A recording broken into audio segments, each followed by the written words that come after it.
Eh bien, bonjour à toutes et à tous, une petite vidéo, il y a bien longtemps que j'en ai pas fait une, à cause de non pas de beaucoup de choses, une flemme intersidérale de faire des vidéos, et puis un peu aussi à cause du confinement, du Covid et tout.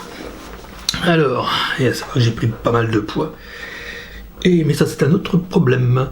Donc aujourd'hui ça va être pas une vidéo sur le paranormal, mais sur l'airsoft. Donc pour l'instant l'airsoft c'est stand-by pour moi depuis facilement 2 ans. Pour 2 raisons. La première c'est que l'asso où j'étais a été dissoute, et la deuxième on s'est chopé un confinement avec un petit coronavirus qui va bien. Donc, mais ça ne m'empêche pas d'acheter des répliques. Alors pourquoi je m'achète des répliques alors que je ne fais plus d'airsoft pour l'instant? Eh bien parce que j'aime les armes. J'aime les armes, et le seul moyen d'avoir des armes à la maison en toute sécurité, c'est d'acheter des répliques. Donc mes achats de répliques sont avant tout des coups de cœur, avant d'être des achats réfléchis pour pouvoir jouer sur un terrain.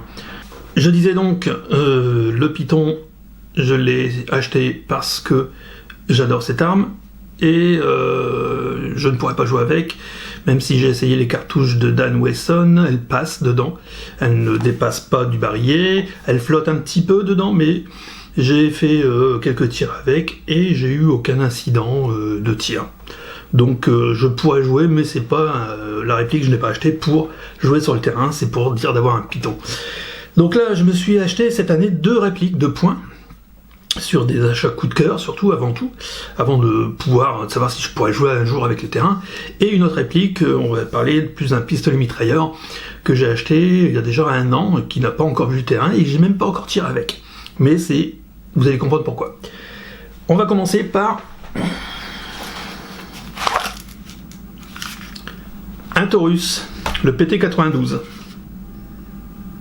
avec son petit chargeur, en CO2,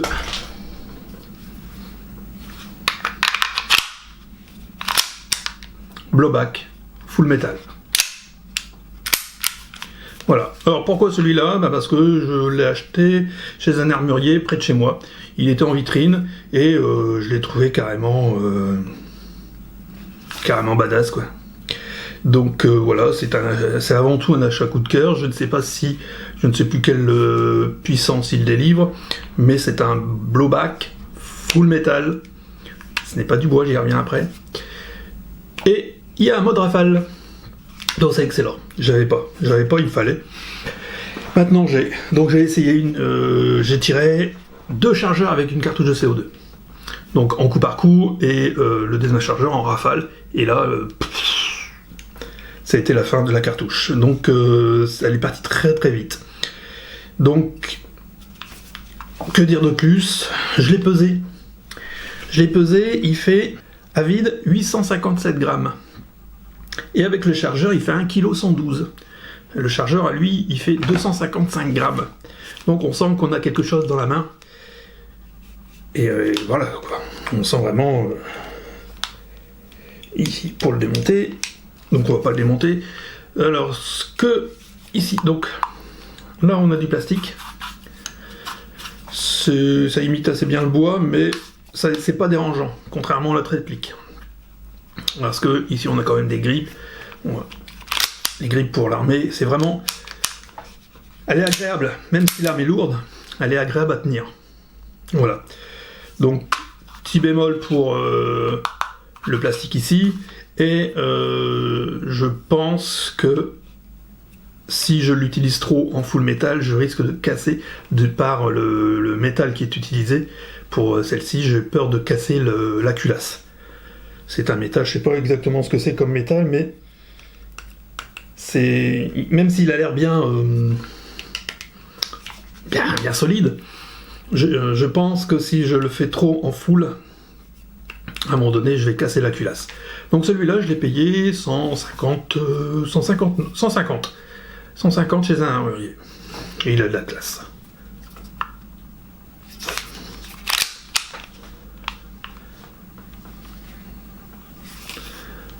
Voilà. Donc ça, c'est mon petit achat plaisir. Peut-être que lui connaîtra le terrain. Tout au moins, j'irai le tester sur le terrain, j'irai le tester au chrony. Alors on peut aussi ici mettre un petit laser ou une lampe tactique. Voilà, donc là c'est le PT92, le Taurus. Achat coup de cœur. Le deuxième, c'est lui. C'est aussi un achat coup de cœur que j'ai eu, je l'ai acheté le week-end passé. Et franchement, donc c'est des douilles, ce sont les douilles de Dan Wesson. Donc c'est super, j'en ai plein, j'en ai plusieurs. Donc je pourrais les utiliser. Et même si il est trop puissant, il est annoncé à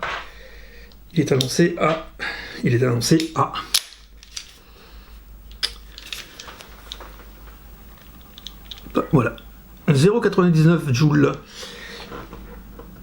Et donc c'est un Rhino.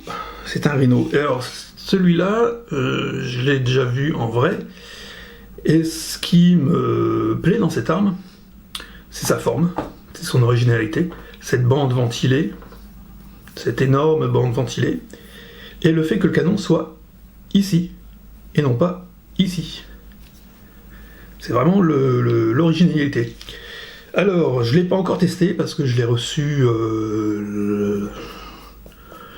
mercredi. Et puis là, on est en tempête sur le nord. Donc, il est chouette, il est beau. Enfin, j'ai acheté surtout pour sa forme. Après, est-ce que je pourrais jouer sur terrain avec ? Toujours, oui, dans la possibilité que les douilles de Dan Wesson réductrices que j'ai fonctionnent avec celui-ci. Donc je pourrais y jouer aussi avec. Donc j'attends qu'il fasse un peu meilleur pour et faire un petit tour dehors dans mon jardin et de pouvoir tirer quelques cartouches histoire de voir la précision qu'il a. Alors, le petit truc c'est que ici, le chien, il revient, il est armé, donc il y a un petit bitonio, je sais pas si on le voit, un petit bitonio rouge là, qui indique que le simple action est mis. Mais il est très dur. La détente est très dure comme ça. Donc là j'arme et j'appuie vraiment fort pour déclencher. Alors qu'en double action, voilà, je presse un peu moins fort, mais il y a moins d'accroche que voilà. Ici, pour faire basculer le barillet avec la tige éjectrice. Donc il est très lourd, il fait lui 1,104 kg. Alors j'ai l'impression que le PT92 est plus lourd alors que lui est plus léger, mais en fait tout son poids est ici sur le canon. Tout son poids est sur l'avant. C'est ça qui est très lourd quoi en fait, c'est ça qui donne cette impression de lourdeur. Le PT92 est réparti dans la masse que lui. C'est ça qui fait son poids. Et tout ça, c'est en métal. Et le seul hic, c'est la crosse. Cette crosse en plastique. Alors là, et là, on tient vraiment du plastique. Autant le PT92, c'est du plastique, mais il y a du métal ici et là, que là, on est tout plastique et on le sent. Ça sent. Donc ça joue avec des gants, hein, parce que c'est pas agréable. Enfin, la crosse comme ça va, ça tient bien, mais c'est le seul hic de cette réplique. C'est vraiment ça crosse. Alors, on l'ouvre ici, il y a une petite coche. Hop, deux parties. Ici, c'est la clé pour dévisser. Pour dévisser, il n'y a pas de clé BTR, elle est inclue dedans. Et puis voilà, donc on met la cartouche se met là, c'est tout. C'est tout. Alors c'est tout ce qu'il y a à dire sur cette arme, je ne vais pas faire l'historique de cette arme, ni... Ah oui, la sûreté qui est là. Il est ici. Hop, là c'est safe.